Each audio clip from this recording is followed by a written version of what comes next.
Est-ce que vous êtes un fou de la France qui se repent, la France qui demande pardon? Non, je suis pas qui demande pardon aux harkis récemment, qui demande pardon aux juifs au moment du Veldiv? Non, c'est une question très difficile parce que c'est comme les génocides. Où s'arrête le génocide et où il commence? Est-ce que tout meurtre de masse est un génocide? Pas facile. Hein? C'est pas simple. Bon, moi je pense que le président a eu raison de s'excuser au nom de la France sur les harkis.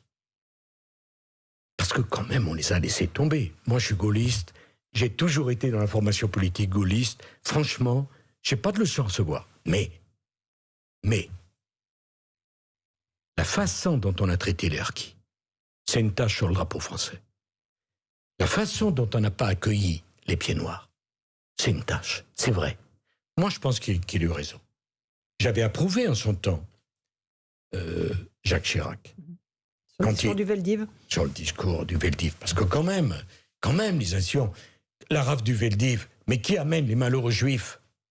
Qui amène les malheureux juifs? C'est l'État français. C'est l'État français. On ne peut pas le contester. Donc oui. Alors après, la repentance systématique, mis à toutes les sauces, n'importe comment, non. Mais il y a des moments très douloureux de notre histoire, et je pense que c'est 2 moments très douloureux de notre histoire. Sur la question de la guerre d'Algérie, le président va encore tenir 2 grands discours mémoriels.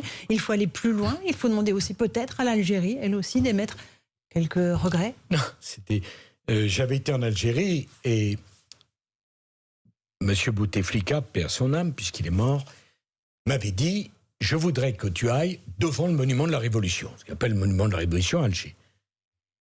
Je lui ai dit, écoute, moi je suis d'accord pour y aller, parce qu'il y a de la souffrance du côté algérien. On ne peut pas le contester. Mais à une condition. Elle me dit lequel? Je veux aller avec un ministre algérien dans le cimetière juif d'Alger et dans le cimetière chrétien. Parce qu'il n'y a pas de raison. Je vous l'avais d'ailleurs dit, je ne comprends pas. On donne des milliers de visas aux Algériens pour venir en France. Très bien. On est en train de Mais nous, quand c'est un pied noir, enfin, comme on les appelait, qui veut retourner, il n'y a pas de droit. Il n'y a pas de réciprocité. Je ne peux pas l'accepter.